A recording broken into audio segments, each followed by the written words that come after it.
Thunder growled across the darkened sky of Valoria as rain pelted the ancient stones of the throne room. The Alpha King sat motionless, his scarred face illuminated by flickering torchlight, his silver crown casting long shadows across the marble floor. Warriors and noblemen alike trembled in his presence, for his reputation for ruthlessness was not unearned.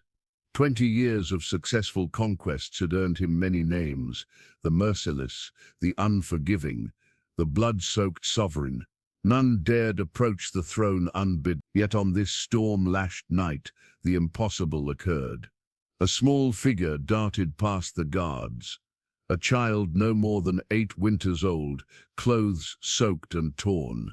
Tears streamed down his dirt-smudged face as he fell to his knees before the feared ruler. "Please protect my mom, she's all I have," the little one said. "She's dying." What could make the Alpha King rise from his throne with such urgency? The torchlight flickered as King Alaric rose from his obsidian throne, his imposing figure casting long shadows across the marble floor. 20 years of battle had sculpted his body into a weapon, scars mapping victories across his tanned skin, silver streaking his once midnight hair. His eyes, the color of storm clouds, fixed on the child before him. "Everyone out," he commanded, his voice low but carrying to every corner of the vast chamber. No one dared question the Alpha King. Warriors, nobles, and servants filed out silently, leaving only Commander Thorn, Lady Alara, and Lord Draven, his inner circle since the early days of conquest. The child trembled, yet remained kneeling, eyes fixed on the intricate wolf designs carved into the floor. Beyond the throne room windows, Valoria stretched in magnificent display, a kingdom forged through blood and iron. Stone towers and slate rooftops glistened with rain, while far below the city's concentric rings displayed Alaric's methodical mind. The outermost ring housed craftsmen and merchants, the middle contained nobility and scholars, and the innermost protected the royal guard and those who served the crown direct. Alaric descended the 7 steps from his throne, the weight of his silver crown, an ancient artifact forged by his ancestors, pressing against his temples. Each step represented a kingdom conquered, each gemstone embedded in the silver band, a ruler who had bent the knee. "Your Majesty," Lord Draven's silken voice interrupted, "perhaps the guard should remove the boy until we verify his story. These are dangerous times. The Shadowfen grow bolder each day." Alaric silenced his advisor with a glance. Draven, with his calculating eyes and fingers stained with ink, had never drawn a sword in battle, yet his strategic mind had won wars from behind writing desks. "The child breached our defenses when your guards could not," Alaric replied. "I would know how." Commander Thorn, built like the mountains that protected Valoria's northern border, shifted uncomfortably. Unlike Draven, his body bore the marks of 100 battles fought alongside his king. "The storm has stretched our patrols thin. The Witch Queen's shadow scouts have been sighted at our eastern border. I diverted forces there." Lady Alara stepped forward, her healer's robe swishing against the stone floor. Time had etched fine lines around her eyes, yet she moved with the same grace that had once made her the most sought-after noblewoman in 5 kingdoms. "The child is exhausted and frightened, but I sense no deception," she said, her hand hovering over the boy's matted hair without touching. Alaric approached the child, haunted by an unexplainable familiarity. For weeks now, his sleep had been plagued by dreams of wolves running through snow-covered forests, of a woman singing by firelight, of a child's laughter. Dreams that felt like memories, though he knew they were not his own. The whispers of the court had reached even his ears, that the Alpha King grew distracted, that the savage ruler who had united the fractured lands through force was losing his edge. None dared say it to his face, but Alaric knew the rumors festered like the corruption spreading at his kingdom's borders. Reports arrived daily of the mysterious illness, villages emptied as people fled or succumbed. The royal physicians were baffled. Only Lady Alara suggested what Alaric already suspected. The sickness was not natural, but magical, a weapon of the Witch Queen. For 20 years, Shadowfen and Valoria had maintained an uneasy peace. The dark forests of Shadowfen teemed with creatures twisted by ancient magic, ruled by a queen whose true face none had seen and lived to describe. The mountains between the kingdoms had been barrier enough, until now Alaric knelt beside the child, an action so unexpected that even Thorn's hand moved instinctively to his sword hilt. The Alpha King never knelt, not since the day the crown was placed upon his head. "Tell me of your mother, child," Alaric said, his voice gentler than Nan present had ever heard it. "And tell me how you came to be here, alone."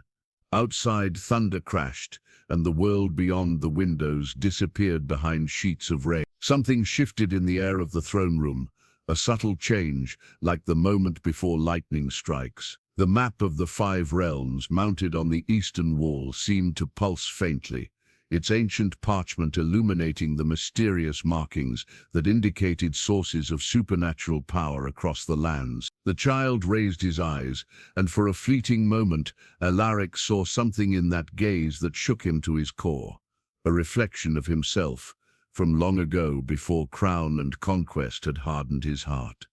The throne room emptied save for the king and his 3 advisors. The child sat cross-legged on the floor now, his initial terror subsiding into exhaustion. From his tattered pocket, he withdrew a small wooden carving of a wolf, clutching it like a talisman. Alaric's eyes fixed on the carving. "That's northern craftsmanship. Wolf crest?" The boy nodded, surprise flickering across his dirt-smudged face. "My father made it before he died last winter. Said wolves protect our village." His voice was clear despite his fatigue, carrying the distinctive accent of the northern provinces. "Your name, child?" Alaric prompted, still kneeling at eye level. "Eli, your majesty," he swallowed hard. "Son of Lyra of Wolfcrest." Something stirred in Alaric's memory at the name. Lyra. It echoed like a half-forgotten song. "Tell me of your mother and this sickness," he said. Eli's fingers tightened around the wooden wolf.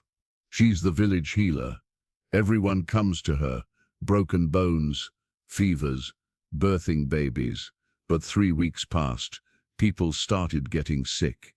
Different sick." His young face hardened with understanding beyond his years. First their eyes turned grey, then their skin. They stopped speaking, just stared at nothing.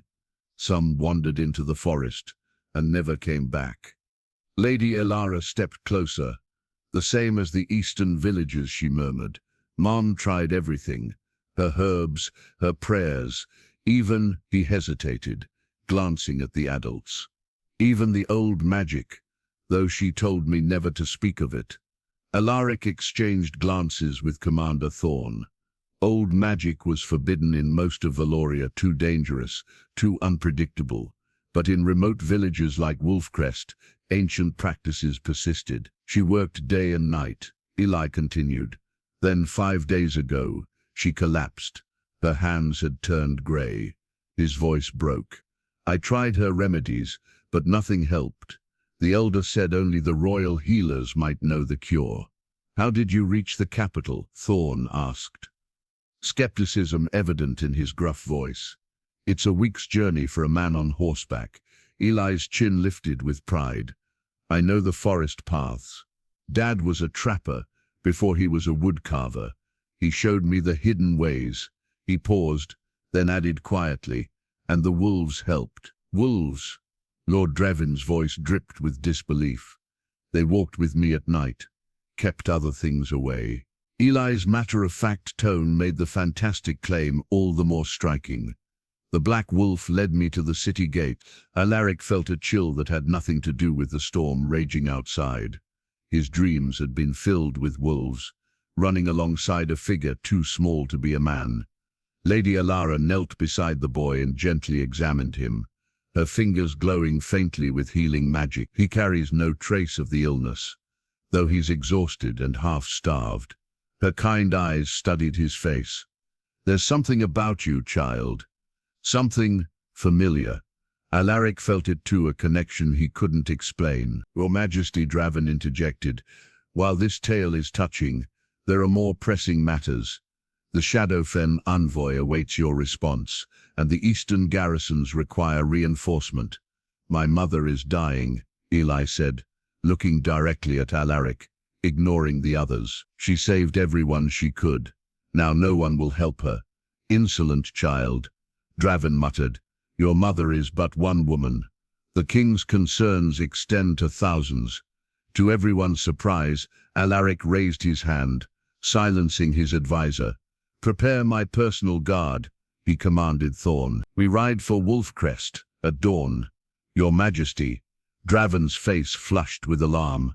This is unprecedented. To leave the capital for a commoner. The northern villages have reported no cases of this illness until now. Alaric cut him off. If it's spreading there, I must see it myself. His tone left no room for argument. Lady Alara nodded her approval. I'll gather my supplies. Eli's eyes widened with hope. You'll save her? Alaric made no promises. 20 years of rule had taught him the cost of words given too freely. Instead, he placed a heavy hand on the boy's shoulder. Rest now. You've shown courage worthy of my finest warriors. For the first time since entering the throne room, Eli smiled, a small, weary curving of lips that transformed his face from desperate refugee to simply a child. It struck something deep within Alaric, something he thought had died decades ago on blood-soaked battlefields. Commander, he said, rising to his full height, see that the boy is fed and given quarters near my chambers. As Thorn led Eli away, the wooden wolf carving still clutched in his small hand, Alaric turned to the storm-lashed windows, his reflection fragmenting across the rain-streaked glass. Dawn broke with reluctant grey light as Alaric mounted his warhorse, the beast as black as midnight and nearly twice the size of ordinary steeds. Around him 12 elite guards prepared for departure, their armor bearing the wolf sigil of Valoria. Lady Alara sat astride a dappled mare, saddlebags heavy with healing supplies. Commander Thorn had insisted on accompanying them, leaving the capital's defense to his second-in-command. Eli emerged from the stables on a small pony, eyes wide with uncertainty. The boy had been bathed, fed, and dressed in warm traveling clothes, bearing the royal insignia, small comforts. Alaric had ordered without fully understanding his own motivations. Stay close, Alaric told him, adjusting the riding gloves that concealed battle-hardened hands. The journey is dangerous, even with guards. At his hip hung the obsidian blade, a legendary weapon said to absorb the essence of supernatural creatures it slew. 20 years ago, as a young warrior prince, Alaric had discovered the blade in an ancient tomb. Its power had helped him unite the warring provinces under one crown. Few had seen the blade drawn in recent years. Fewer still had survived the sight. The small procession passed through the city gates, drawing curious stares from early rising merchants and laborers. Common folk seldom saw their king, much less watched him depart with such a small retinue. Rumors would spread before midday. You risk much, Your Majesty, Thorn said quietly as they rode side by side, the city falling behind them. Lord Draven believes this could be a Shadowfen trap. Draven sees Shadowfen conspiracies in his morning porridge. Alaric replied, the boy braved forests alone to reach us. His story deserves investigation. The landscape changed as they rode northward.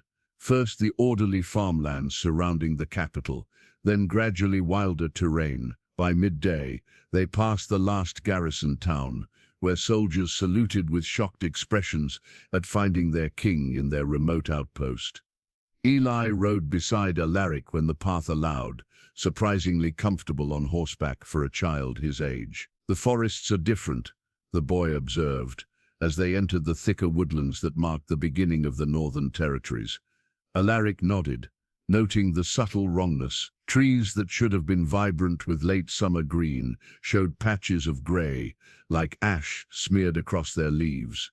Birdsong, normally abundant, had fallen to occasional uncertain chirps. The sickness affects the land itself, Lady Alara observed, her healer's senses alert to the disturbance.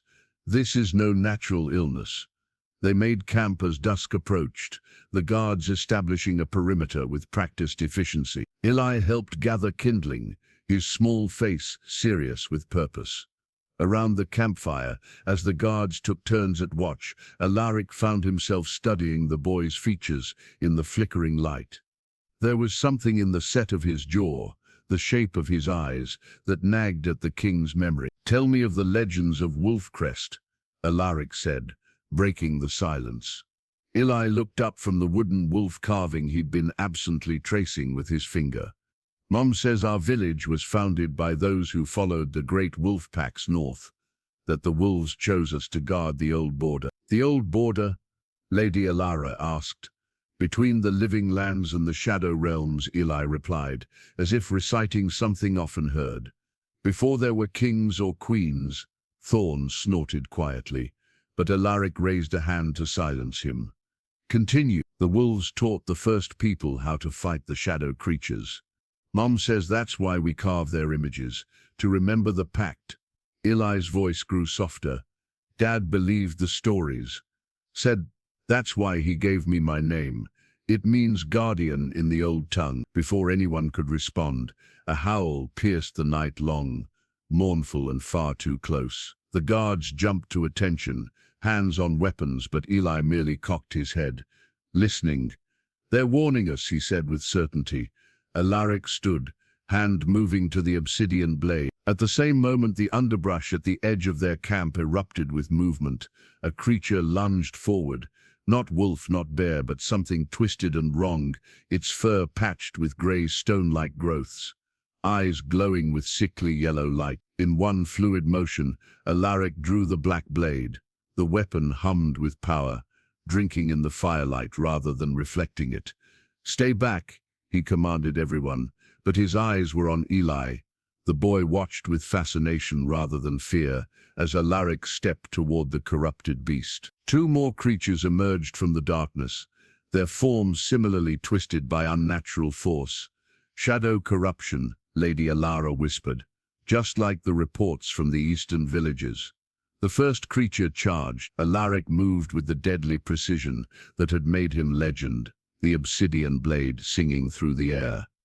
Where it struck, the creature's corrupted flesh hissed and smoked. It fell, its essence seeming to flow into the blade itself, strengthening it. The remaining beasts hesitated, then attacked together. Alaric met them in a dance of death that left even his hardened guards in awe. The village of Wolfcrest appeared through the morning mist as they crested the final hill, a collection of stone and timber dwellings encircled by an ancient wooden palisade. Smoke rose from only a handful of chimneys, a telling sign of the village's trouble. "There should be more people," Eli said, his voice tight with worry. "Market day brings traders from 3 valleys."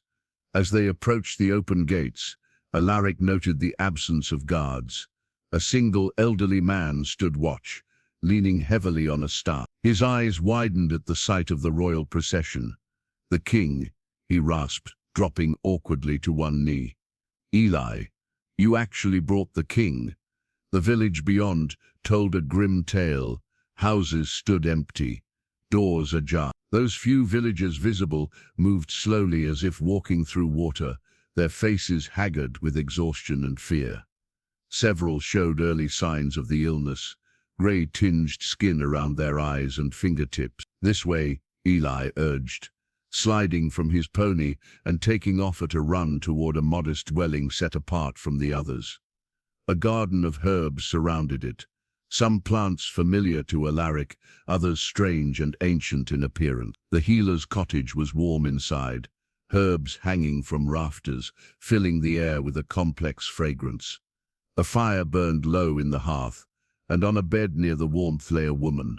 Alaric felt a jolt of recognition, though he was certain they had never met. She was perhaps 30 winters, her features fine and striking even in illness. Her chestnut hair spread across the pillow in waves, her skin pale save for the telltale grey spreading from her slender hands, up her arms. Around her throat lay a silver pendant bearing a crescent moon symbol, glinting in the firelight. "Mom," Eli whispered, kneeling beside her, "I brought help.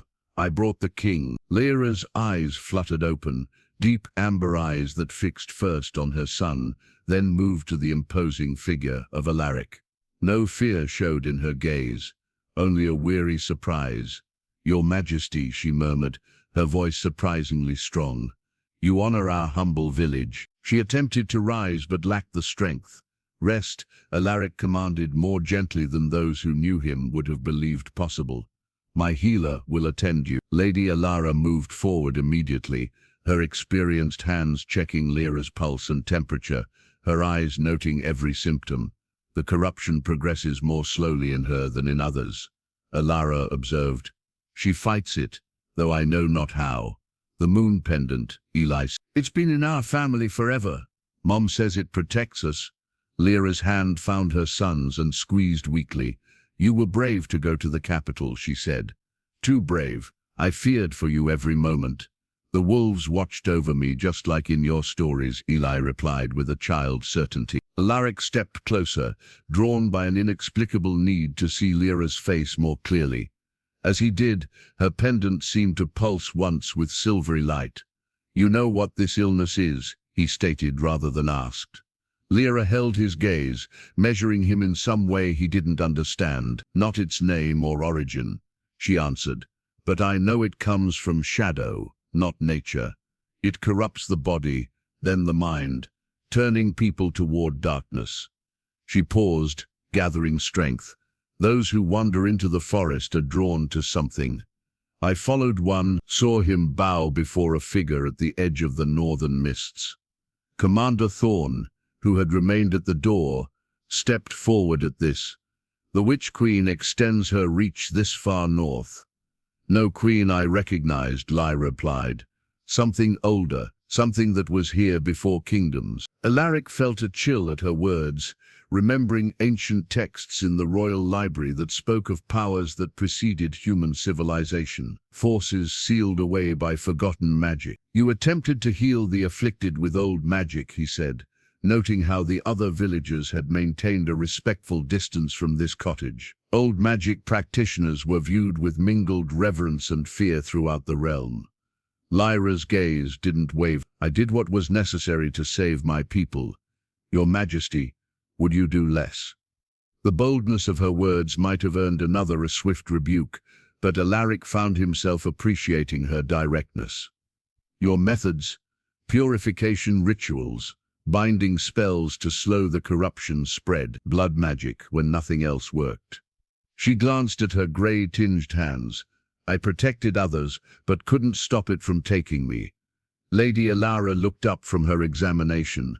"Her knowledge is impressive. These containment sigils drawn on her skin have slowed the progression significantly." Eli had moved to a small table where a worn journal lay open. "Mum recorded everything she tried," he said, "what worked and what didn't." Alaric stepped to the table, scanning the neat handwriting. The journal contained not just medical observations, but detailed drawings of corrupted plants and animals, maps of the spread, and ancient symbols he recognized from forbidden texts. "You're educated beyond what I would expect in a village healer," he observed. A faint smile touched Lyra's pale lips. "We all contain mysteries, Your Majesty, even King." Night fell over Wolfcrest, bringing with it a silence unnatural for a village. No dogs barking, no evening conversations around hearth fires, no children's laughter. Alaric stood at the window of the healer's cottage, watching as his guards established a perimeter around the dwelling. Lady Alara emerged from Lyra's room, her face grave. "The corruption is unlike anything in my experience, Your Majesty. It resembles neither disease nor poison." She opened her palm, revealing a small glass vial containing soil with strange black veins running through it. "This is from beneath the village well. The corruption spreads through water, earth, living things consuming them from within." "Can it be stopped?" Alaric asked, his eyes on the vial. "Lyra's methods have slowed its X remarkably. Without her efforts, this village would already be empty." Alara hesitated. "There's something else." The pendant she wears, its ancient magic, powerful beyond ordinary talismans. It resonates strangely when you are near. Before Alaric could question her further, Commander Thorn entered, his expression tense. "Your Majesty, my scouts have found shadowfen markers in the forests north of the village. Recent, within days. Spies." Alaric's hand moved instinctively to his sword. "Likely, but there's more." Thorn lowered his voice. "The villagers speak of strange lights in the northern mists, where the old stones stand, and animals fleeing south in numbers not seen in generations." A soft voice interrupted them. "The border weakens." Eli stood in the doorway to his mother's room, shadows under his young eyes. "The elder says the prophecy is coming true." Alaric knelt to the boy's level. "What prophecy?" "Come," Eli said. "He won't speak to your soldiers, but he might speak to you." The village elder lived in a small hut near the ancient heart of Wolfcrest. Candles illuminated walls covered with symbols matching those in Lyra's journal. The man himself sat hunched by a fire pit, his blind eyes milky white but somehow fixing unerringly on Alaric. As he entered, "The Wolf King comes at last," the elder wheezed. "Too soon, too late, the stars haven't decided." Alaric had no patience for cryptic pronouncements. "Speak plainly of this corruption and the shadowfen presence." The elder's wrinkled hand gestured to a stone tablet partly embedded in his wall. "When shadow and light contend for the child of both worlds, darkness will rise from beneath. The guardian will stand at the breaking point, or all lands will fall to endless night." He turned his blind gaze to Eli. "The child carries both bloods, doesn't he? That's why she protected him above all others." Eli looked confused, but Alaric felt a coldness spread through his chest. "You believe this illness is connected to the boy? Not its cause, its purpose." The elder's voice strengthened. "To find him. The shadows have searched for one like him for generations. The wolves know. They've always known." Alaric's patience ended. "Enough riddles. What do you know of curing this affliction? What is broken in earth must be healed by royal blood." The elder replied, "The old magic and the new must join. It was always the way." Outside the elder's hut, Thorn shook his head in disgust. "Superstitious nonsense. We need facts, not legends." But Alaric remained troubled. "Royal blood." The phrase echoed uncomfortably in his mind. They returned to find Lady Alara in urgent conversation with one of the guards. "Riders approach from the capital," she informed them. "Lord Draven sends warning. Similar outbreaks have appeared in 3 more villages, all forming a line pointing directly to Wolfcrest." "A pattern of spread," Thorn suggested, "or a targeted attack." Alaric countered. "If someone deliberately poisoned these water sources." He stopped as he noticed Eli slipping away toward the edge of the village. "Boy, here are you going?" "To show you something," Eli called back. "Something Mum said to show only the king if he ever came." Alaric followed the child to a seemingly solid rock face at the village's northern edge. Eli pressed his small hand to a weathered wolf carving, and to Alaric's surprise, a narrow passage appeared. "The safe caves," Eli explained, "where we hide when raiders come, or when the shadow beasts hunt." The passage opened into a large cavern where several village families had taken refuge. Children huddled with parents, the elderly rested on makeshift beds, and the sick were tended in a separate area. On the far wall, illuminated by torchlight, spread a vast mural, ancient by its style, depicting wolves, warriors with crowns, and dark forces held at bay by a border of silver light. "Mom says our village stands guard," Eli said quietly.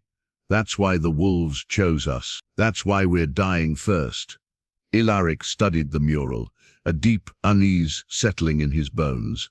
The crowned figure at its center bore the royal wolf sigil of Valoria, a dynasty that had only risen to power 3 generations ago. Or so the official histories claimed. "We need to move your mother to the capital," he decided suddenly. The royal healers, the libraries, we need more resources than this village can provide. The journey might kill her, Eli protested. Staying certainly will. Ilaric placed a hand on the boy's shoulder. Trust me, Eli, I give you my word as king. I will protect her.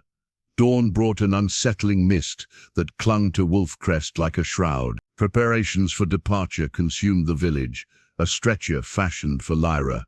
Provisions gathered, villagers deciding who would travel to the capital and who would remain to guard their homes. In the healer's cottage, Alaric found Lady Alara, bent over an ancient text, her face illuminated by a strange blue light emanating from the pages.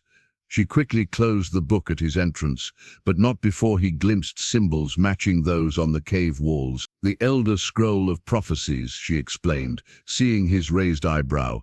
Lyra kept it hidden beneath her floorboards. It speaks of things long forgotten by the court scholars. More riddles? Alaric asked, with thinly veiled impatience. History, Alara corrected. The scroll mentions 5 royal bloodlines, Valoria's being only one, and speaks of a time when they might join again. She hesitated. It specifically mentions a child born of 2 royal lines, one who could either save the realms or destroy them. Alaric's gaze shifted to the inner room where Eli sat beside his mother's bed, speaking in low tones. You suspect the boy? I've tested his blood against the corruption, Alara admitted. It resists the taint completely, something I've seen in no other villager, not even those still healthy. She met Alaric's eyes directly. And there is a resonance between his blood and yours, your majesty. I cannot explain it. Before Alaric could demand clarification, Commander Thorn entered, his expression grim. Scouts report movement in the northern forest, not natural beasts, shadow creatures, gathering in numbers. How many? Dozens now, more coming. Thorn lowered his voice, and something else, masked riders on black horses. Their armor bears no insignia, but they move with military precision. Shadowfan elite forces, Alaric concluded. They rarely venture beyond their borders. They're searching, came Lyra's voice from the doorway to her room. She stood with Eli's support, her face pale but determined. The silver pendant gleamed at her throat. They've searched for generations. Alaric moved to her side, instinctively offering his arm for support. For what? Not what. Who? Her amber eyes met his directly. A child of dual bloodline. Royal blood from 2 sources, one of light, one of shadow. Alaric felt a coldness settle in his chest. You know more than you've shared, healer. As do you, king. Something in her gaze challenged him. Have you never wondered why the obsidian blade answers to your hand alone? Why your dreams are filled with wolves and northern forests you've never visited? In the tense silence that followed, Eli moved to the window. Someone's coming, he announced. A rider from the east. The messenger arrived covered in mud and blood, not his own. Attacked on the road, he gasped, as Thorn's men helped him dismount. Shadow Beast's entire patrol lost. The message he carried bore the royal seal. Alaric broke it open, his expression darkening as he read. 3 more villages fallen to corruption, he announced. The capital reports shadow creatures sighted near the outer farms. His eyes met Thorn's. Coordinated attacks. As we suspected, we must return immediately, Thorn urged. First, I need answers. Alaric turned to Lyra. No more half-truths. What connects Eli to these attacks? Lyra sank into a chair, strength fleeting. The Witch Queen believes he's the child of prophecy, one who could grant her power over both shadow and light realms. She touched her pendant. This has shielded him from her sight, but my strength wanes. Why would she believe this? Alaric pressed. Because of his father. Lyra's eyes held steady. A man of royal blood who passed through our village 18 years ago, before claiming his throne. He sheltered here during the winter, falling in love with my sister. Her voice softened. She died giving birth to Eli. I raised him as my own, honoring her last wish to keep his heritage secret. Alaric felt the ground shift beneath him. 18 years ago, he had been a prince, not yet crowned, traveling the kingdom's borders. But he had never visited Wolfcrest. His brother, however, Corin, he whispered. Lyra nodded. Your brother found shelter here during the great winter. He and my sister loved truly, if briefly.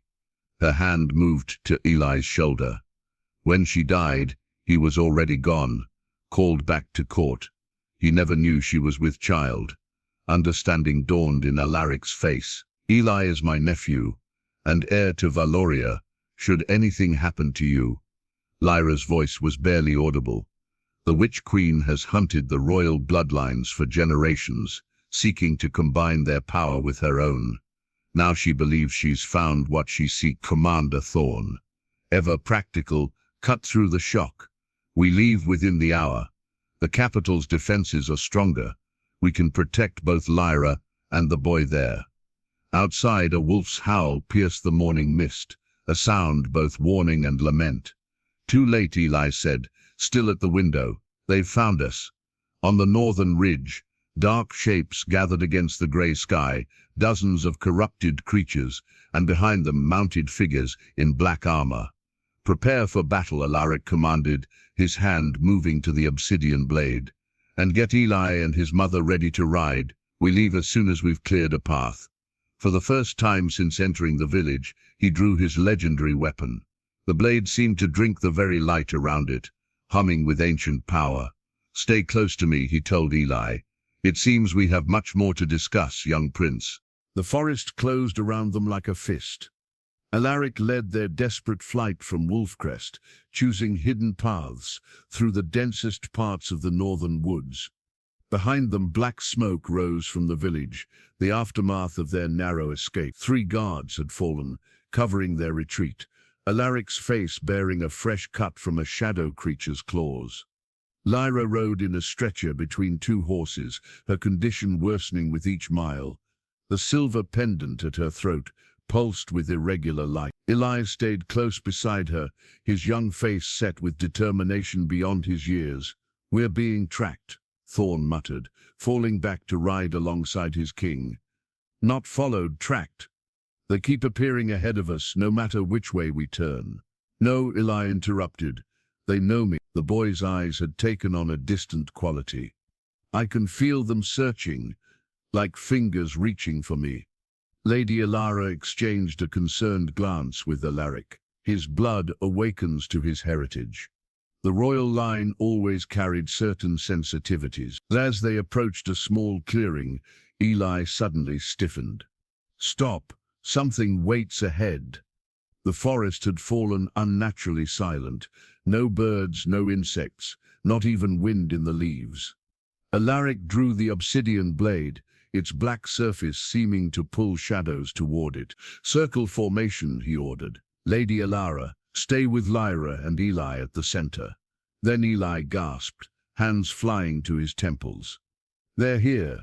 The attack came from all directions. Shadow creatures burst from the undergrowth, twisted approximations of wolves and bears, their forms partially melded with stone and shadow.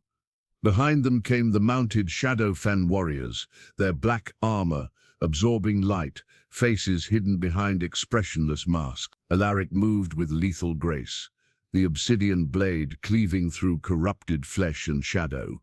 Each creature it felled seemed to empower the weapon, its edge glowing with dark purple light. Commander Thorn and the remaining guards fought valiantly, but were outnumbered. 2 more fell in quick succession.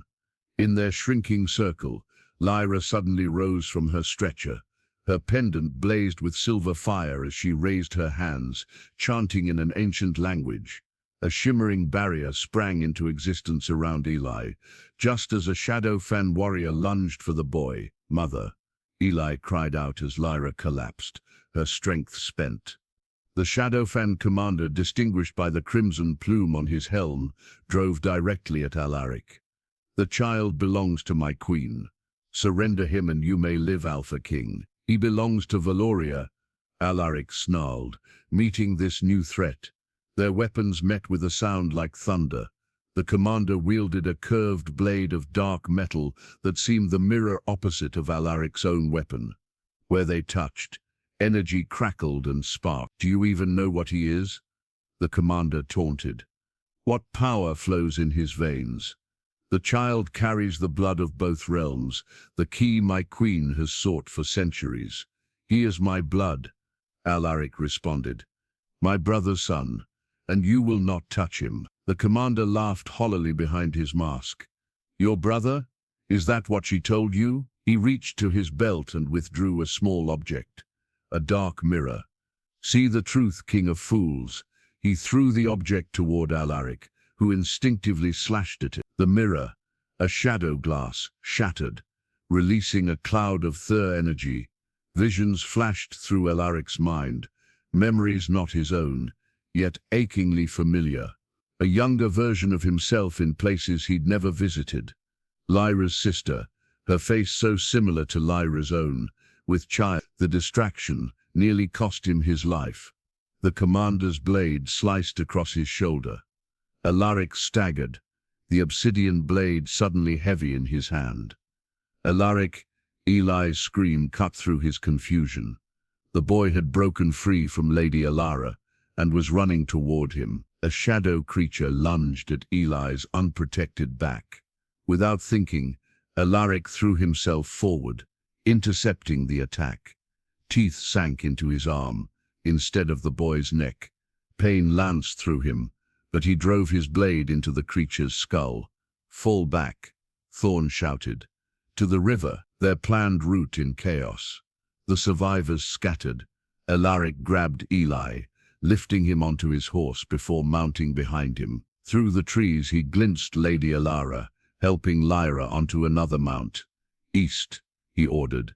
"We meet at the eastern ridge." As they galloped away, the commander called after them. "Run all you wish. The child's blood calls to us. We will find him.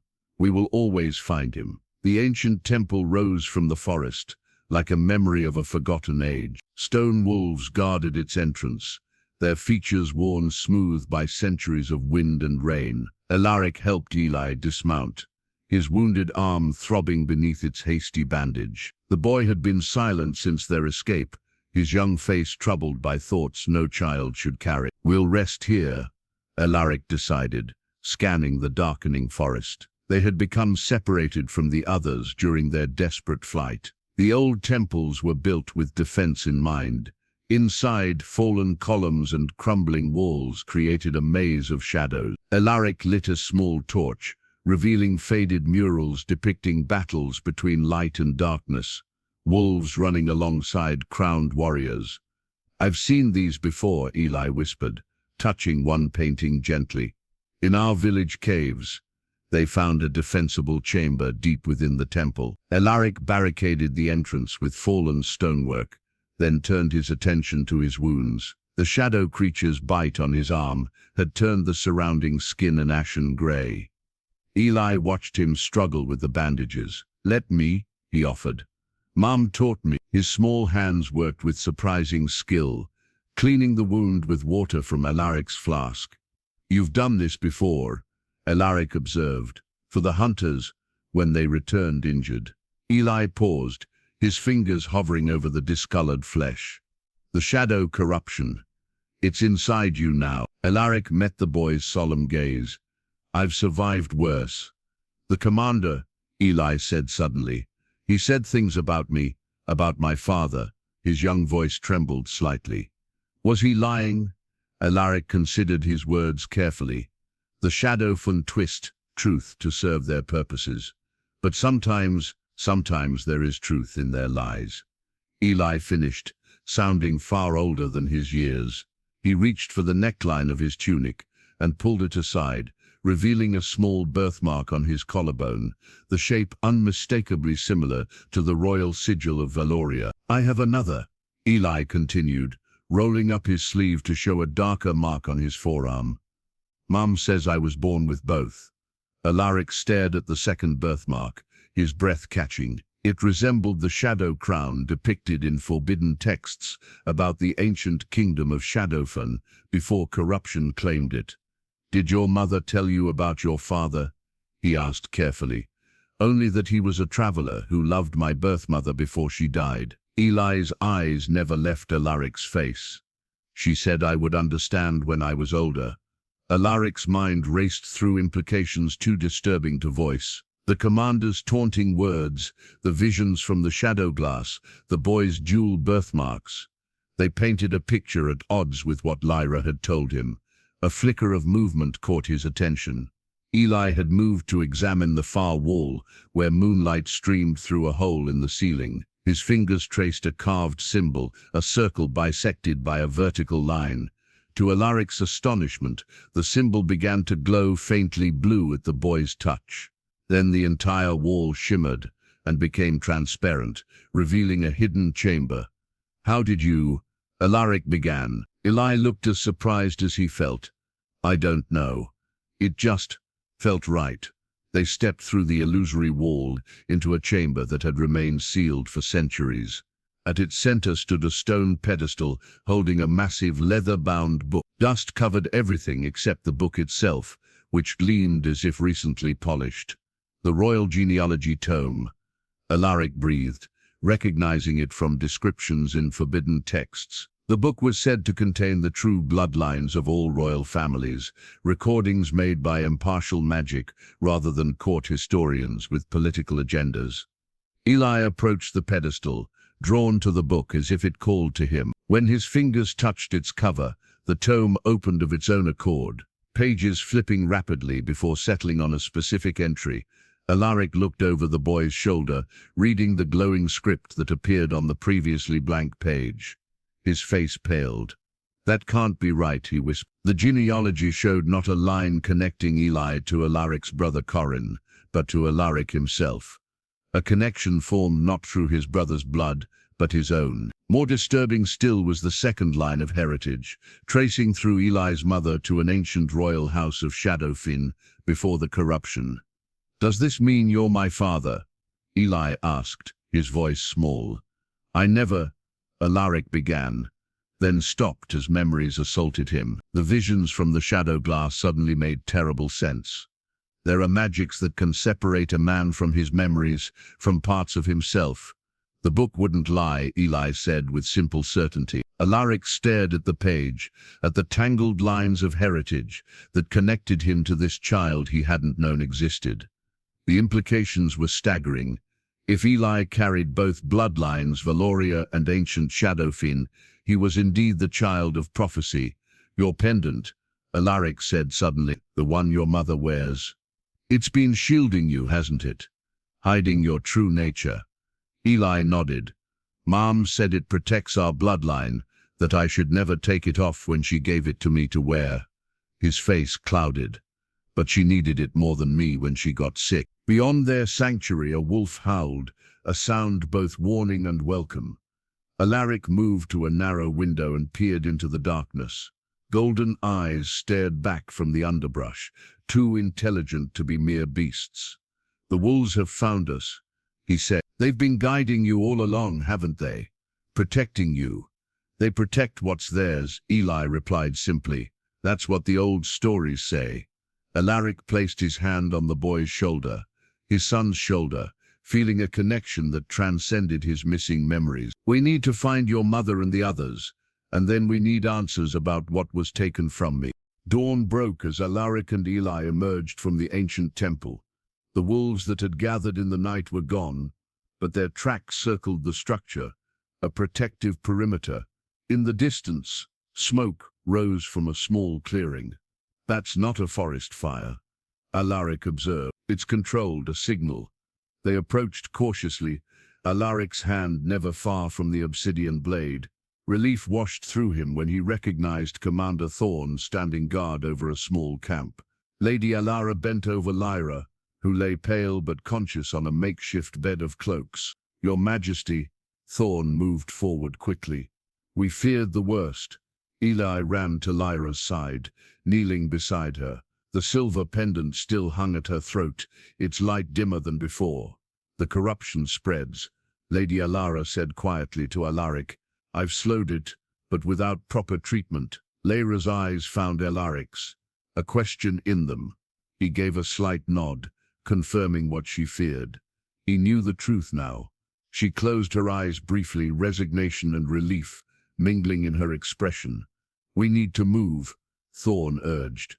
Scouts report Shadowfen forces regrouping north of here. If we push hard, we can reach the eastern garrison by nightfall. As they prepared to depart, hoofbeats approached from the south. Guards drew weapons, forming a protective circle around Lyra and Eli.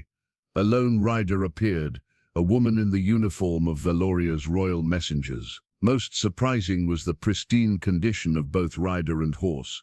No signs of the hard journey or attacks that had plagued their own party. I bear a message for King Alaric, the woman announced, remaining at a safe distance. She held up a scroll sealed with black wax, then placed it on a flat stone before retreating several paces. Thorn retrieved the scroll, inspecting it carefully before handing it to his king. No visible traps, but I mislike this convenience. The seal bore no mark, Alaric recognized, a perfect black circle. When he broke it, a faint scent of roses filled the air. A message from Her Majesty Ravenna of Shadowfen. Alaric read aloud, his voice hardening at the Witch Queen's name. She offers peace between our realms and an end to the corruption plague ravaging our lands. He paused, his jaw tightening. In exchange for the child, Eli's hand found Lyra's, clutching it tightly. There's more, Alaric continued. She claims knowledge of a ritual to purify the corrupted lands, requiring the blood of both royal lines, freely given. His eyes met Eli's. She promises no harm will come to the boy, that he will be treated as befits his dual heritage. A lie, Lyra said weakly. She would drain him dry to fuel her power. The messenger remained impassive, awaiting a response. Alaric approached her, studying her face, beautiful, unlined, yet somehow ageless. Tell your queen her offer is rejected, he said coldly. The boy remains under my protection. A faint smile touched the messenger's lips.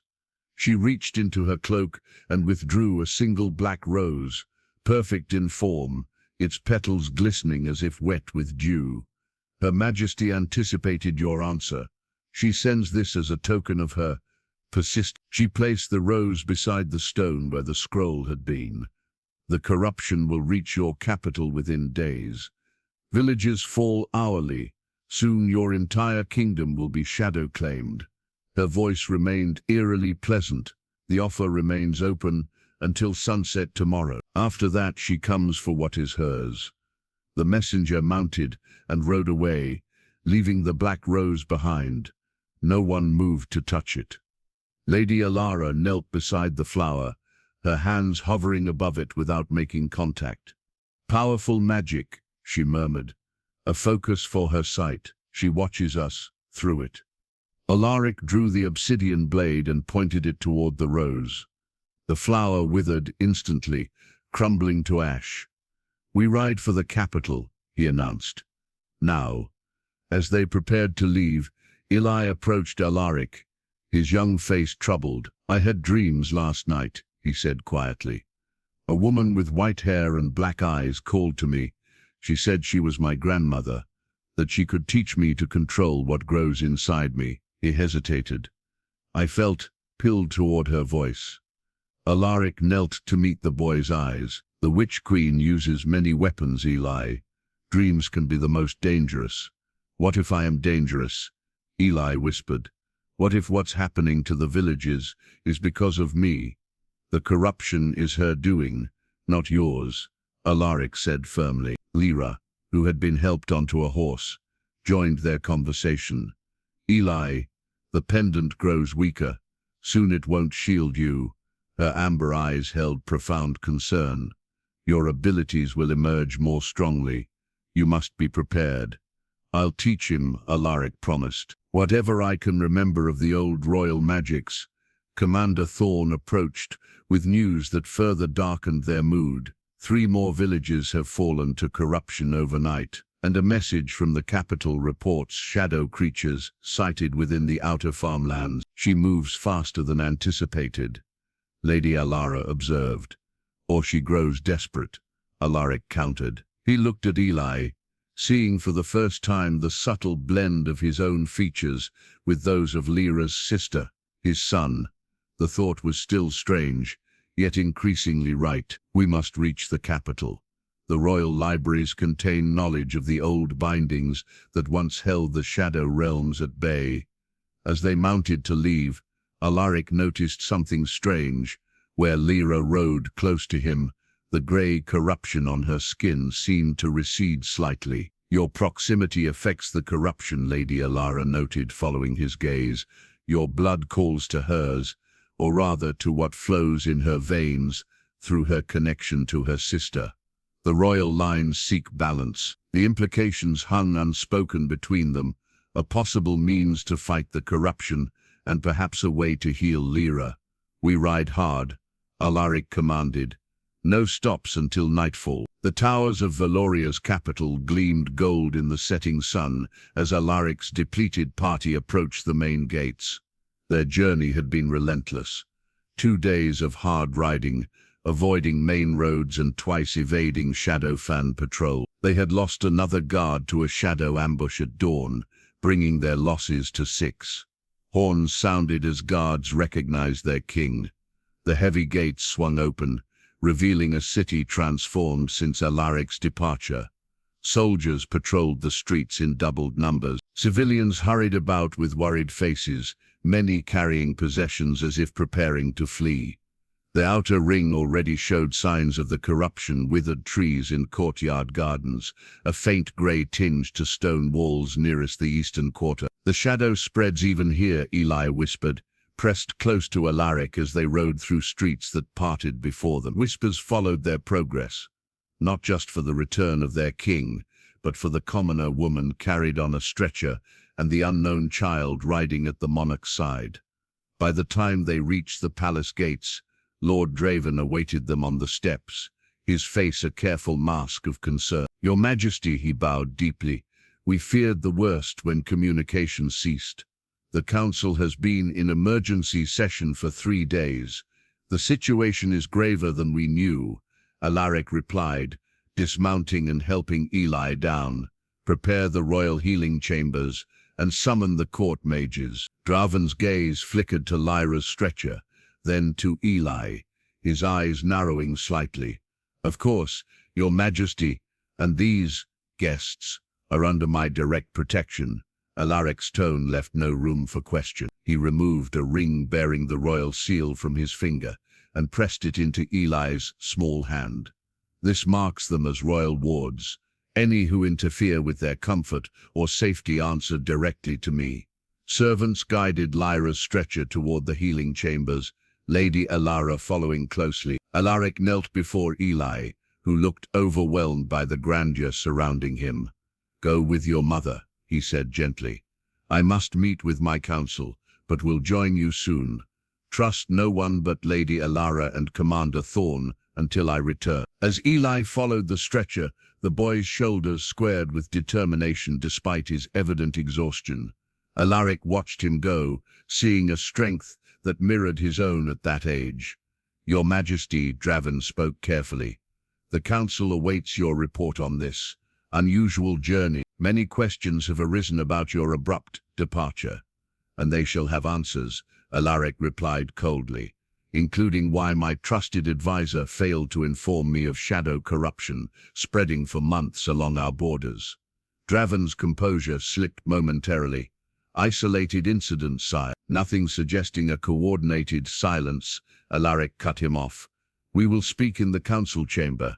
Hours later, having briefed his stunned council on the scope of the threat, Alaric found himself in the royal healing chambers. The circular room with its domed ceiling channeled ancient magic through carefully placed crystals, focusing healing energies on those placed beneath its center. Lyra lay on the central platform, the grey corruption having spread despite their journey. The silver pendant at her throat glowed weakly, fighting a battle it was slowly losing. Eli sat beside her, refusing to leave even for food or rest. "The royal physicians have no cure," Lady Alara reported quietly. "They've never encountered corruption of this nature." However, she hesitated. "Breathe freely," Alaric commanded. "They observed what I noticed earlier. Her condition stabilizes in your presence. The corruption even recedes slightly when you're near." Alaric approached the platform, taking Lyra's hand. The grey tinge visibly retreated from her fingertips at his touch. "Blood calls to blood," Lyra murmured, her eyes fluttering open. "The royal lines seek balance." "Save your strength," Alaric told her. "There's little time," she replied. "I must tell you everything while I still can. About your memories, about Eli's birth, about what was taken from you." A soft knock interrupted them. A servant entered, bowing deeply. "Your Majesty, forgive the intrusion. The boys' quarters have been prepared as you requested, adjoining your own chambers." Eli looked up in surprise. "I'll stay with my mother. You need rest," Alaric said firmly. "We all do." As the boy reluctantly prepared to leave, whispers spread among the palace servants, who caught glimpses of him. The resemblance to their king, subtle but unmistakable in the set of his jaw, the storm-grey eyes, did not go unnoticed. By morning, rumors raced through the capital. The king had returned with a child who carried the royal blood. Some whispered of a secret heir, others of a play for power. None guessed the full truth, a convergence of bloodlines that fulfilled ancient prophecy. In his private study that night, Alaric unrolled maps, showing the spread of corruption across his kingdom. Black markers indicated fallen villages, red showed active fighting, blue represented still safe territory. The pattern was clear, a steadily advancing tide flowing from Shadowfan's borders toward the capital. "She comes for him," he whispered to the empty room, "and I remember nothing of how to stop her." He placed his hand on a sealed box, bearing the royal crest. Inside lay documents even his council hadn't seen, the royal seal of protection he intended to bestow upon Lyra and Eli at dawn. It was an ancient magic, unused for generations, that would bind them to his protection through blood and oath. No matter what came, he would not lose his son a second time. Morning light filtered through stained glass, casting colored patterns across the marble floors of the palace's eastern wing.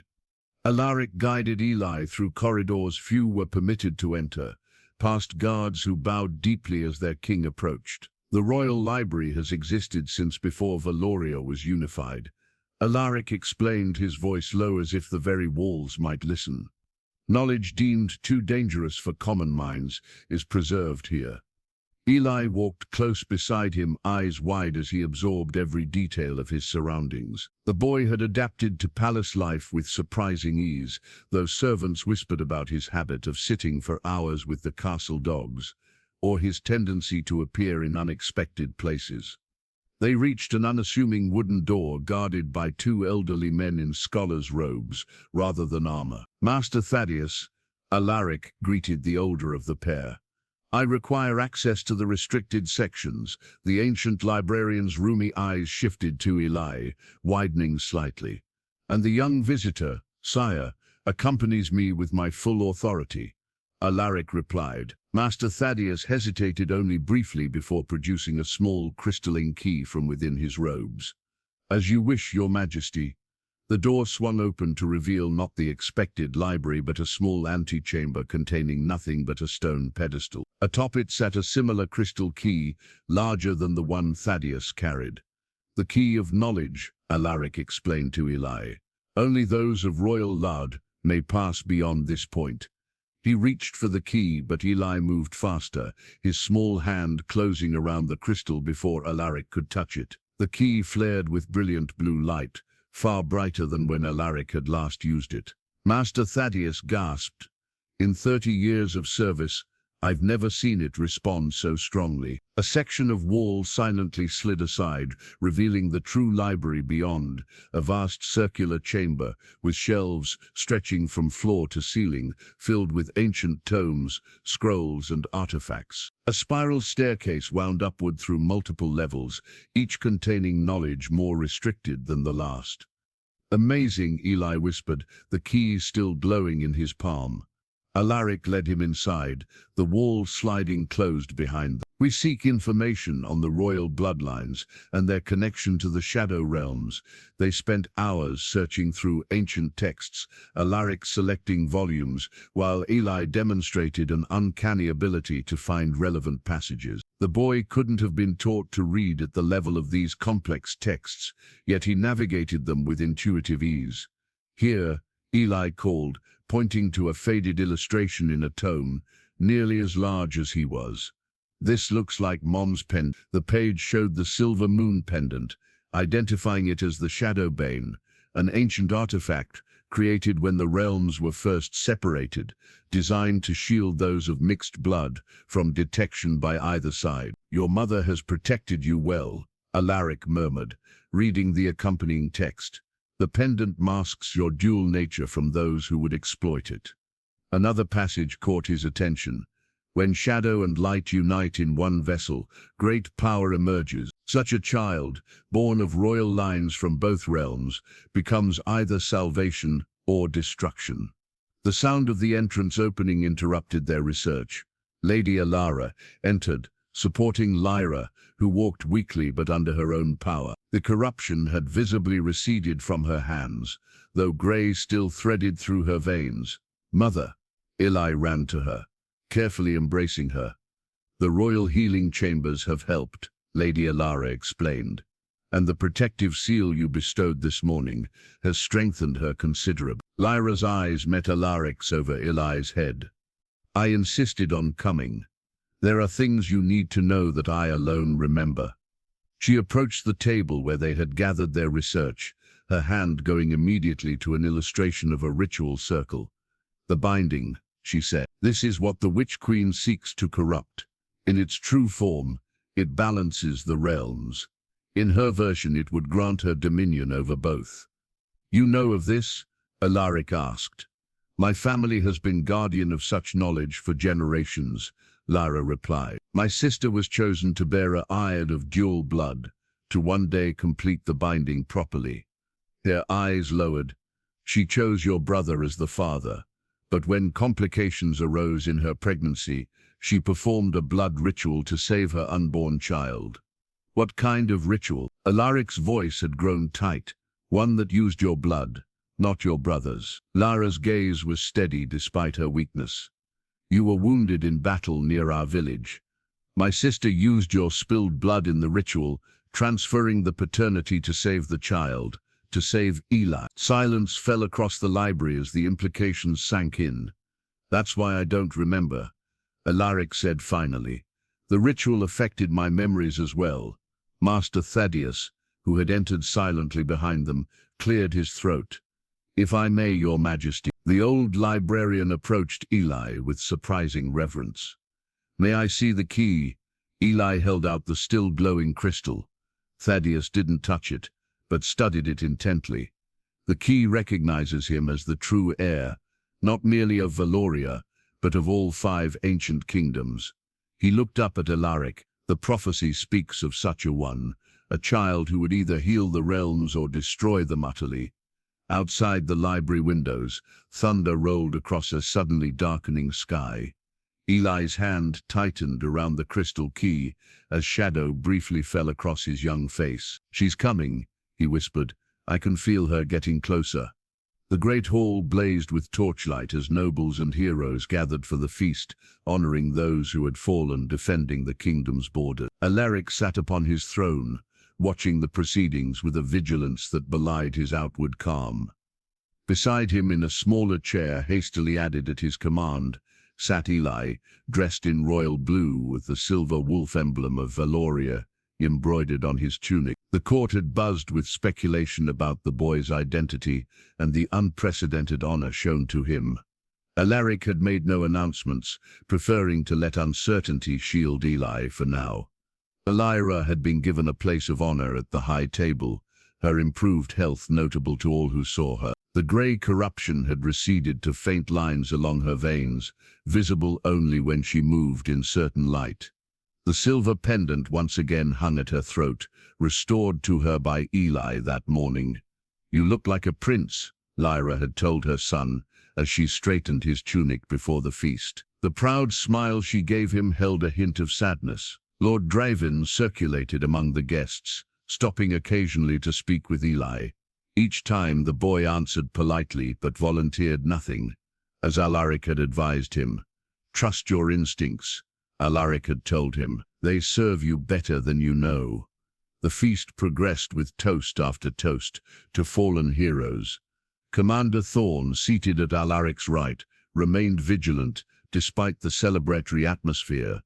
Lady Alara had chosen to sit beside Lyra, the two women conversing quietly throughout the evening. When the formal toasts concluded, servants brought forth a special goblet, ceremonial, reserved for honoring the youngest heroes of the realm.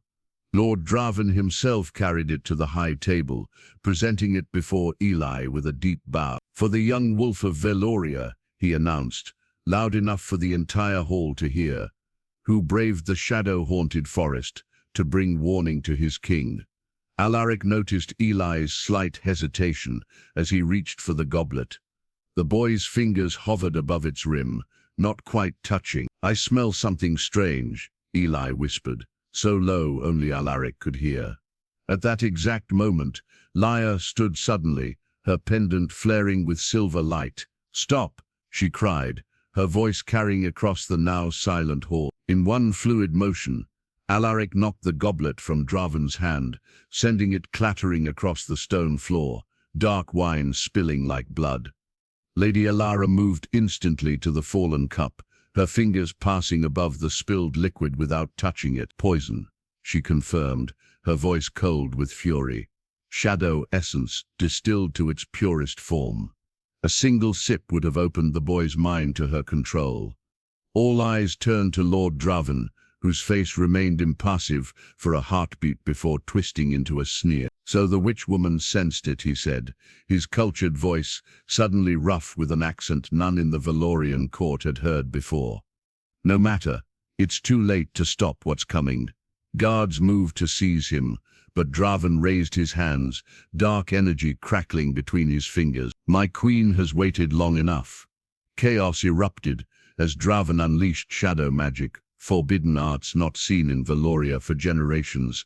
Guards closest to him fell screaming, their skin turning grey with instant corruption. Nobles fled in panic as Draven's form seemed to shift, growing taller, his features more angular.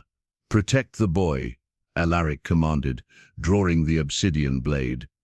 The legendary weapon hummed with power, drinking in the shadows Draven cast. Commander Thorn positioned himself before Eli and Lyra as Alaric advanced on his traitorous advisor.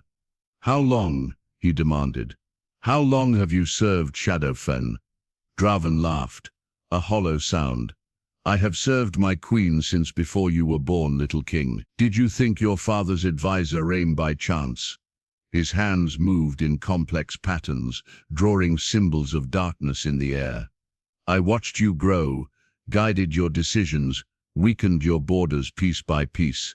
With a sudden gesture, Draven shattered the great window behind the throne. Glass rained down as he leapt with inhuman agility toward the opening. "The ritual texts are already mine," he called back. "My queen knows now what she needs for the binding." Alaric's thrown dagger caught Draven in the shoulder, drawing blood black as ink. The traitor stumbled, but didn't fall, instead drawing a vial from his robes and drinking its contents in a single swallow. Before their eyes he transformed, skin turning grey, then black, body elongating into something no longer human. "She comes with the next full moon," the creature that had been Draven hissed. "The child will fulfill his destiny, willingly or not." With those words, he vanished into the night, leaving behind a poisoned goblet and the sickening realization that the enemy had been beside the throne all along. In the aftermath, as guards secured the palace and healers attended those touched by Draven's shadow magic, Alaric gathered his closest allies in the war room. He mentioned ritual texts. Lady Alara said gravely, "The most dangerous knowledge from the library, details of the binding and how to corrupt it." "We've been betrayed for years," Commander Thorn growled. "Every military secret, Every defense plan, he knew them all. Lyra sat with Eli pressed close to her side, the boy unusually quiet since the attack. "He'll go straight to her," she said. With everything he knows about Eli, Alaric's face was set in grim lines as he studied the maps spread before him. "Then we prepare for war," he stated. "But first, we perform our own ritual, one that will protect Eli from her influence." He placed a hand on his son's shoulder. "The Witch Queen believes she can force you to her will," he said gently.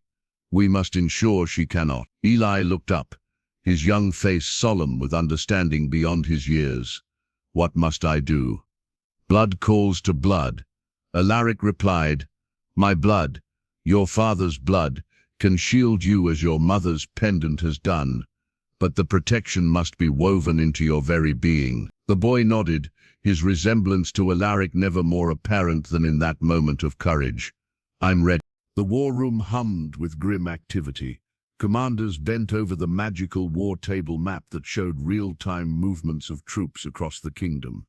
Glowing red markers indicated shadow-fan forces amassing at every border, pulsing with ominous rhythm. Blue markers, representing Valoria's troops, seemed pitifully few in comparison.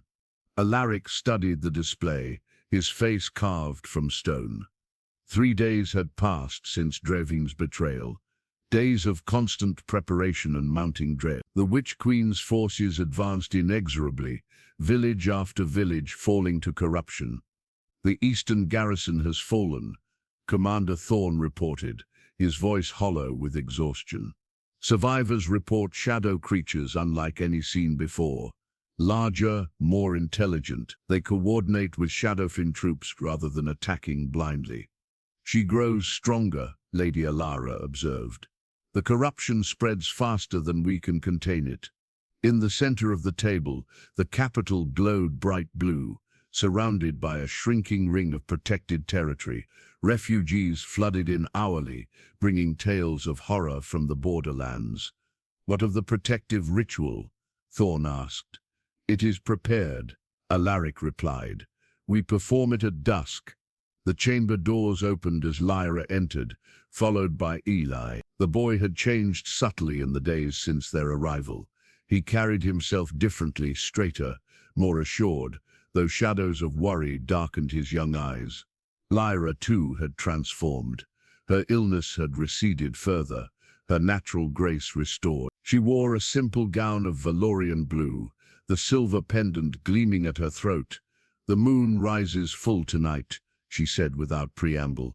"She will make her move before dawn." All eyes turned to the map, where the largest concentration of red markers had begun moving directly toward the capital. "Her main force approaches from the north," Thorne noted. "Exactly as Draven knew our defenses would be weakest. Not necessarily a disadvantage," Alaric countered. "We know which information he possessed. We've changed what we could." Eli stepped forward, his small hand hovering above the map. Where his fingers passed, certain shadow markers flickered, as if responding to his presence. "I can feel them," he said quietly. "The corrupted ones. They're looking for me." Alaric placed a protective hand on his son's shoulder. "They won't find you. Not after tonight." The protective ritual had been discovered in the oldest texts of the Royal Library, a binding of blood and magic that would shield Eli's dual nature from the Witch Queen's influence. It required the willing sacrifice of royal blood and the focused power of the pendant Lyra wore. "It's time we told the court the truth," Alaric announced. "If we are to unite against this threat, they must understand what we protect and why." An hour later, the great hall fell silent as Alaric addressed the assembled nobles, commanders, and representatives from every district of the capital. "For generations we have been told that Shadowfen's aggression was merely territorial ambition," he began, his voice carrying to every corner. "The truth is far older and more dangerous. The Witch Queen seeks not conquest, but transformation, the merging of shadow and light realms under her dominion." Murmurs spread through the crowd as Alaric continued, revealing the ancient prophecies, the significance of Eli's dual bloodline, and the ritual the Witch Queen sought to corrupt. "The child beside me is my son," he declared finally, placing his hand on Eli's shoulder. "Born of both royal lines, he represents what the Witch Queen has sought for centuries, a vessel through which the binding can be performed." The announcement sent shockwaves through the assembly. Some faces showed shock, others calculation, a few displayed outright disbelief. "Tonight we perform the protective ritual that will shield him from her influence," Alaric continued. "Tomorrow we face her forces in battle. I ask now for your loyalty, not just to your king, but to the future of our realm." One by one, the nobles and commanders knelt, pledging their support. As the assembly dispersed to their preparations, Alaric led Eli and Lyra to the ancient ritual chamber deep beneath the palace. The circular room glowed with runes inscribed on floor and ceiling, illuminated by ceremonial flames burning in silver brazier. Lady Alara waited them, surrounded by the implements needed for the ritual. "Are you ready?" Alaric asked, kneeling to meet Eli's eyes. The boy nodded solemnly. "Will it hurt?" "Yes," Alaric answered honestly, "but you are stronger than you know." Lyra removed the silver pendant, placing it in a basin of water collected from the 5 sacred springs of the ancient kingdoms. "This has protected you since birth," she told Eli. "Now its power will become part of you." As Eli took his place in the center of the ritual circle, Alaric drew the obsidian blade across his own palm, letting royal blood drip into the basin. The water turned crimson, then silver, then began to glow within a light. "Blood of the father, protection of the mother," Lady Alara intoned, beginning the ancient words of binding. Shadow and light in balance held, neither to rule, neither to yield. Outside the palace walls, refugees continued to arrive, bringing word that shadow creatures had been sighted within a day's march of the capital.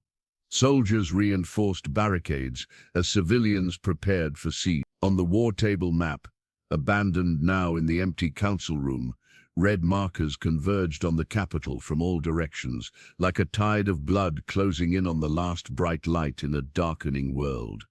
Dawn broke blood-red over Valoria's capital. From the highest tower, Alaric surveyed the nightmare unfolding beyond the city walls.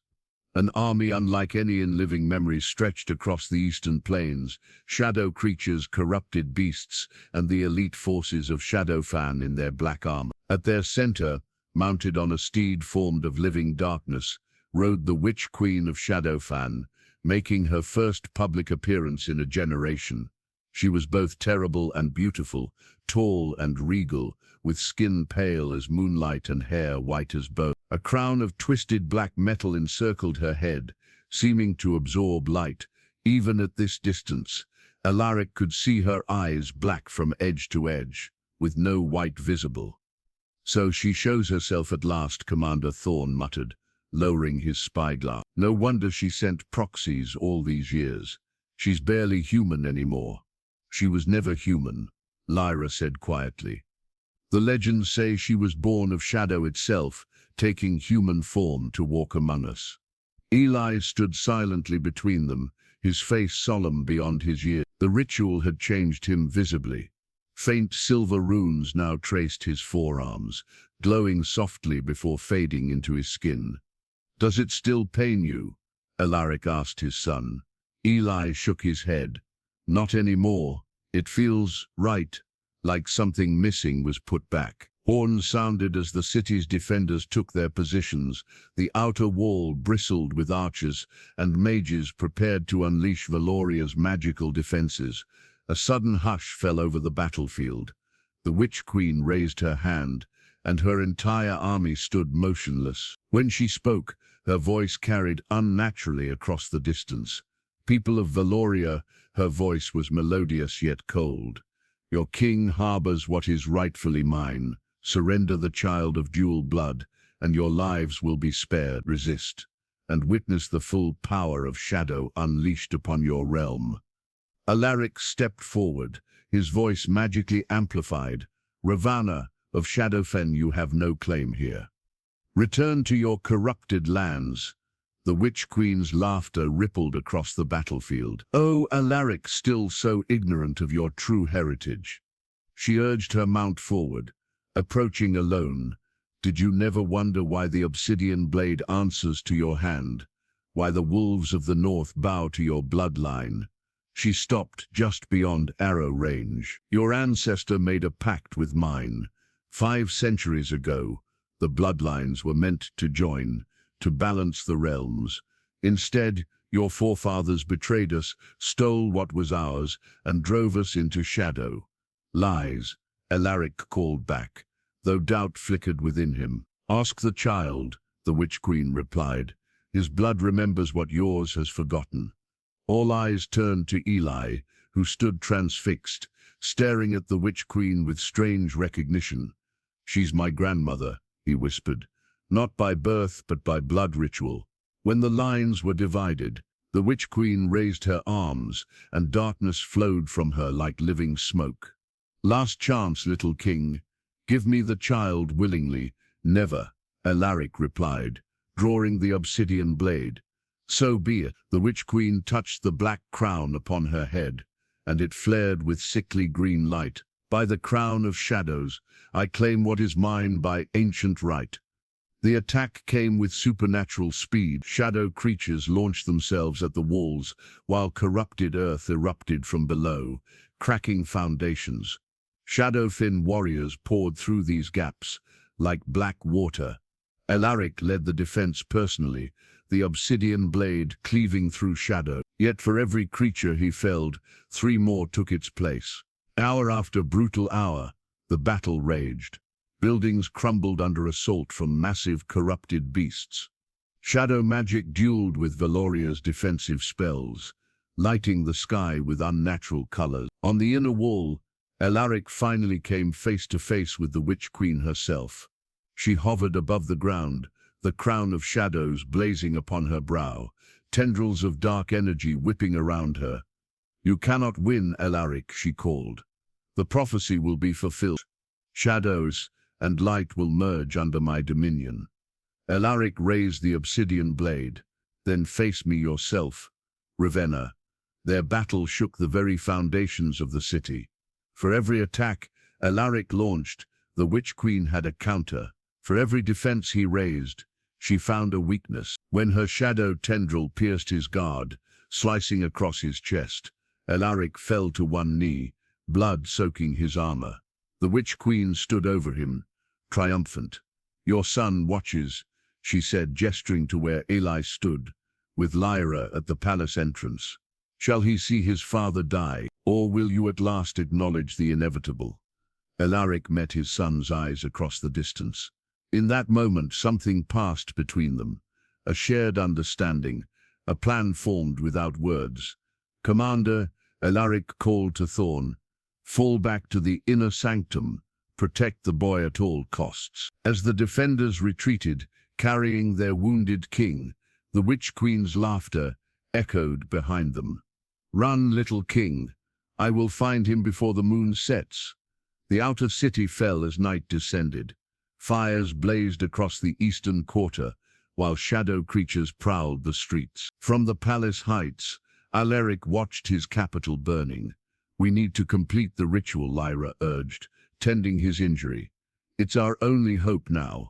Deep within the palace's innermost sanctuary, Alaric sat upon a stone bench as Lady Alara tended his wound. The shadow tendril had left a jagged gash across his chest that resisted normal healing. Grey corruption spread slowly from the edges, seeking his heart. "Her magic is powerful," Lady Alara murmured, her hands glowing with energy that barely contained the spread. Lyra knelt beside them, the silver pendant glowing at her throat. "Let me try," she said, placing her hands over Alara's. Where their powers combined, the corruption retreated slightly. Eli watched from the corner, his young face set with determination. "I should be doing something. This is happening because of me." "No, Eli," Alaric said firmly, wincing as the healers worked. "This war has been brewing for centuries. You are its focus, not its cause." Commander Thorn entered, his armor dented and blood spattered. The inner walls still hold. Your Majesty, but not for long. Her creatures climb faster than we can cut them down. What of the evacuation? Ilaric asked. The underground passages are clear. Most civilians have reached the western hills. Thorn's expression was grim, but we've lost contact with the southern gate. Corruption spreads through the lower city. Alaric nodded, then motioned for Eli to approach. From his finger, he removed a simple gold band set with a wolf's head carved from obsidian, the Alpha Ring, symbol of Valoria's royal line. This has been worn by kings since the founding of our realm, he told his son. It responds only to those of true royal blood. Eli accepted the ring with solemn reverence. The moment his fingers closed around it, the ring flared with brilliant white light, far brighter than it had ever shone for Alaric. Everyone in the room stared in astonishment. Even Thorn, hardened by decades of battle, seemed shaken. The true heir, Lady Alara whispered. The ring recognizes him as more than just Valoria's prince. When Eli slipped the ring onto his finger, it adjusted perfectly to his small hand. The light settled into a steady glow, illuminating the silver runes on his forearms. It was never just my bloodline, Alaric realized aloud. The ring responds to both royal lines, light and shadow in balance. Lyra stepped forward, touching her pendant. There's something I must tell you, something I've kept hidden even from Eli. Her eyes held Alaric's gaze. I am not Eli's aunt. I am his mother. Eli's expression shifted from shock to confusion. But you always said that your birth mother died. Yes, Lyra knelt before him. A necessary deception. The truth is more complicated. She glanced up at Alaric. And more dangerous. My sister existed, she continued. She was meant to bear a child of dual bloodline, but she died before the ritual could be completed. As the last of our line, I took her place. Alaric's mind raced. Then the memories I glimpsed through the shadow glass were real but not as you interpreted them. Lyra confirmed. I performed the blood ritual using essence from both royal lines. The Witch Queen provided shadow blood, her own believing she could control the child, and the light blood, Lady Alara asked, was taken from Alaric during battle. Without his knowledge, Lyra admitted. The ritual wiped certain memories from his mind, a safeguard to protect both him and the child. So the boy is, Thorn began. My son by blood ritual, not natural birth, Alaric finished. Son of both royal lines, of both realms. Eli stood straighter, the Alpha Ring glowing on his hand. That's why she calls me grandson. That's why I can sense the corrupted one. A distant explosion shook the sanctuary, dust falling from ancient stones. The original prophecy, Lady Alara said urgently. If Eli truly carries both bloodlines in perfect balance, then he might be able to perform the binding as it was meant to be, not corrupted to the Witch Queen's purpose, but in its original form, to heal the division between realms. Lyra agreed, but it would require immense power. Eli is still a child with the strength of two royal lines, Alaric countered, rising despite his wound. And he won't face this alone. Eli looked up, determination replacing uncertainty in his young face. The Alpha Ring pulsed, in time with his heartbeat. Tell me what I need to do, he said. Another explosion rocked the palace. Commander Thorn moved to the window. Your Majesty, the inner wall has been breached. She comes, then we have no choice, Alaric decided, drawing the obsidian blade, despite his weakened state. Prepare the ritual chamber for the binding. We end this tonight. As they gathered the ancient artifacts needed, Eli's small hand found Alaric's. Father, he said, the words still new on his lips. I'm afraid, but I'm ready. Alaric knelt. Fear keeps us alert, but courage carries us forward. You have both in abundance. He glanced at the glowing ring. You were born for this moment, though I would give anything to spare you the burden. Beyond the sanctuary walls, the Witch Queen's voice echoed through the corridors, growing closer. I'm coming for you, little prince. The bloodlines will be joined tonight, as was always destined. The ancient ritual chamber lay beneath the palace's foundations, older than Valoria itself. Circular in design, its walls bore carvings from a time before the realms split. Wolves and shadow beasts depicted not as enemies but as counterparts, maintaining balance. At the chamber's center rested a crystalline formation resembling a heart, large enough for a man to encircle with his arms. Lady Alara explained its purpose as she prepared the ritual space. The crystal heart channels power from both realms, she said, lighting sacred candles around the perimeter. It was carved from the original boundary stone when the worlds were first divided. As she spoke, the crystal pulsed with faint light, responding to Eli's presence. The boy stood transfixed, the alpha ring on his finger resonating with the same rhythm. "It knows you," Lyra observed, her hand gentle on her son's shoulder. Alaric studied the ancient texts they had brought from the royal library, his wound bound but still seeping darkness at the edges. The ritual requires 3 participants, one of shadow blood, one of light, and one who carries both. The triad of balance, Lady Alara confirmed. In the original version, each gives freely to heal the divide. In the corrupted version, the Witch Queen seeks. One takes all, Lyra finished grimly, draining the others to claim dominion over both realms. Commander Thorne's men barricaded the chamber's massive doors with everything available, preparing for their final defense. The sounds of battle drew steadily closer, crashes in human screams, and the occasional blast of magic shaking dust from the ancient ceiling. "We have little time," Thorne warned, checking his blade. "Her forces have reached the central hall." Alaric knelt before Eli, meeting his son's eyes. "You understand what we must do?" The boy nodded solemnly. "I stand at the center with the crystal heart. You and—" He glanced at Lyra, still adjusting to the truth of her relation. "Mother, take positions at opposite points of the triangle. We join our blood and power through the crystal, and if the Witch Queen breaks through before we complete the ritual," Lyra asked, the question directed at Alaric rather than burdening Eli further. "I will hold her back," the king promised, the obsidian blade gleaming at his side. "Whatever the cost." Eli took his position at the crystal heart, placing his small hands upon its smooth surface. Immediately the crystal flared brighter, responding to the dual bloodlines flowing through his veins. The silver runes on his forearms became visible, crawling up his skin like living things, connecting to the ring on his finger. Alaric and Lyra moved to their positions, forming a perfect triangle with Eli at its apex. Lady Alara circled them, chanting ancient words that seemed to thicken the very air within the chamber. "Begin," she instructed, completing the preparatory rite. Alaric drew the obsidian blade across his palm, allowing royal blood to flow onto the crystal. Lyra did the same with a silver dagger, her blood darker than normal human vitae, carrying the shadow essence of her lineage.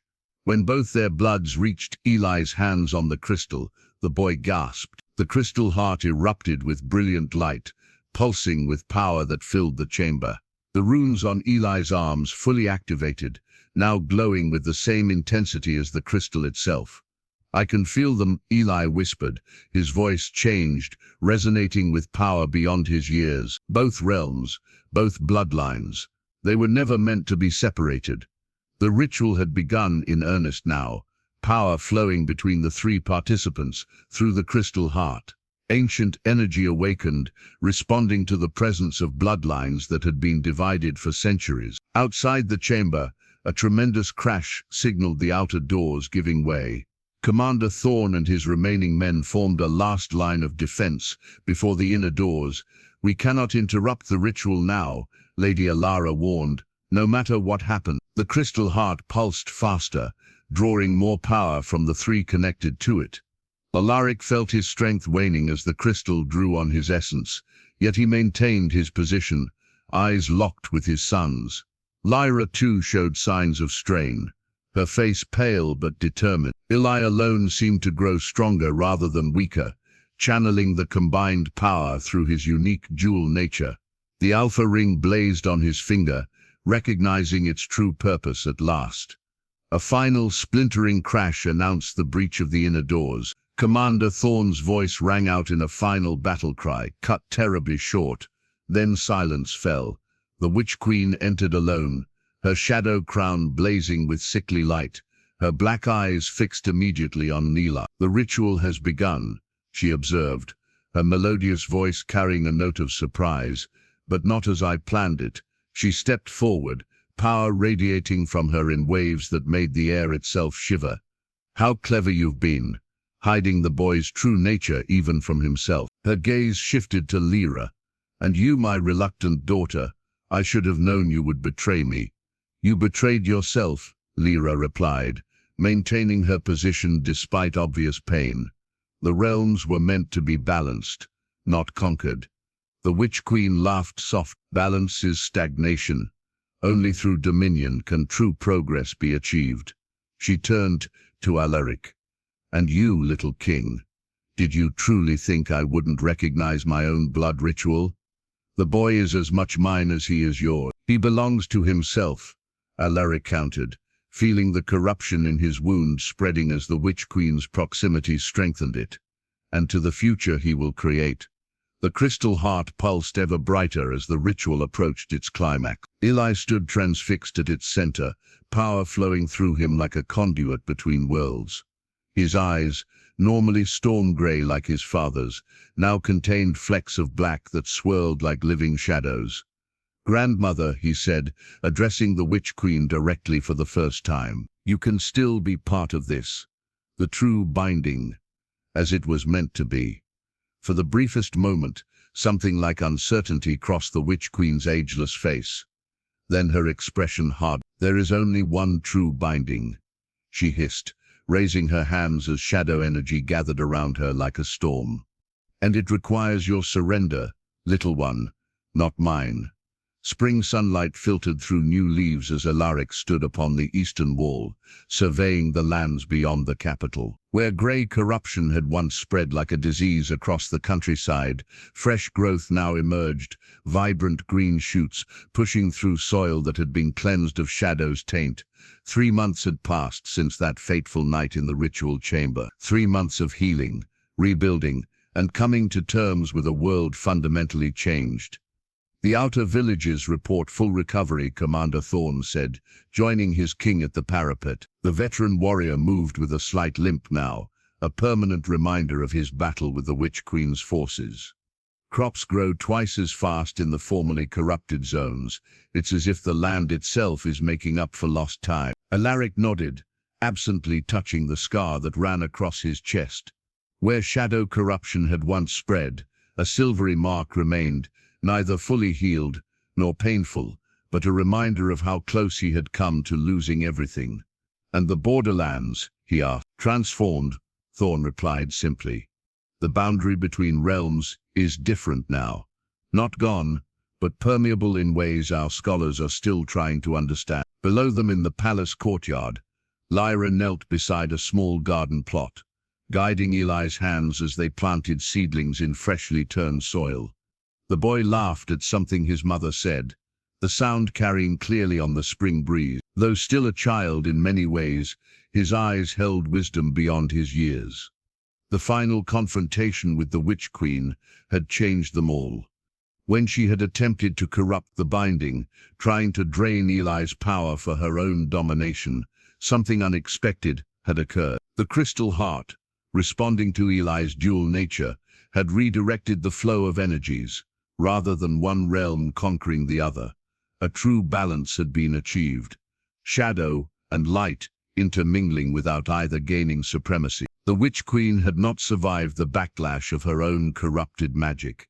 Where she had stood, they found only her crown, its metal twisted and inert, the power that had animated it for centuries, finally extinguished. "Lord Draven's replacement arrives tomorrow," Thorn remarked, changing the subject. "Lady Mira comes highly recommended from the eastern provinces, and thoroughly investigated," Alaric added with the faintest hint of a smile. The betrayal had taught him caution, though not the bitter, isolated suspicion that might once have been his response. Something had softened in the Alpha King, not weakening him, but tempering his strength with compassion. "Father," Eli called, spotting him on the wall. "Come see what we've planted." Alaric descended to the courtyard, where Eli proudly displayed a handful of soil containing a seedling unlike any Alaric had seen before. Its leaves bore patterns that seemed to shift between silver and shadow as they caught the light. "It's from the borderlands," Libra explained, rising to stand beside them. The silver pendant still hung at her throat, though it no longer glowed as it once had. Its purpose fulfilled, it remained a treasured heirloom rather than a magical necessity. A new species emerging where the realms blend. "I'm calling it Heartsease," Eli announced. "Lady Alara says plants need proper names for her records." Lady Alara, who had taken charge of documenting the changes following the binding, nodded approvingly from where she supervised several apprentices cataloguing the new growth. "A fitting name," Alaric agreed, resting his hand on his son's shoulder. Later that afternoon, the royal family rode beyond the city walls, accompanied only by Commander Thorne and a small honor guard. They traveled to a hilltop overlooking both the capital and the distant borderlands, where the very fabric of reality seemed to shimmer with intermingled energies. Here, a simple ceremony had been prepared. A hole dug in rich earth awaited the seedling Eli had carefully transported from the palace gardens. "The first of many," Lara said, as Eli knelt to place the Heartsease plant in its new home. Alaric produced a small vial of water collected from the 5 sacred springs of the ancient kingdoms. As the 3 of them, father, mother, and son, poured it over the seedling, the plant seemed to respond immediately, roots visibly extending into the welcoming soil. No grand speeches marked the occasion. No formal proclamations, just a family creating a new beginning, witnessed by those who had stood with them through darkness. As they turned to ride back to the capital, the setting sun cast their shadows long across the hillside. Not darkness, but simply another aspect of light, existing in necessary balance. In his quarters that night, Alaric added a final entry to the record he had been compiling for future generations. The true story of the binding, the prophecy fulfilled, not as conquest but as healing. He ended the account with words that would eventually be inscribed above the palace gates. "Shadow and light, forever intertwined, neither ruling, neither ruled. In balance, we find strength. In understanding, we find peace." Across the city, citizens slept peacefully for the first time in generations, free from the threat that had haunted their borders. In the borderlands, new life emerged in forms never before seen, the world itself celebrating the restored harmony between realms. And in his chamber next to his parents, Eli dreamed, not of shadows or fear, but of wolves running alongside him through forests, both familiar and strange, guiding him toward a future where boundaries existed, not as barriers but as places of transformation and growth. The Alpha ring rested on a chain around his neck, waiting for the day he would fully claim his heritage. For now he remained simply a boy, extraordinary in origin, but granted the precious gift of an ordinary childhood by parents determined to protect his remaining years of innocence. Dawn would bring new challenges, new discoveries in this transformed world. But for tonight, peace reigned in Valoria, hard-won and precious.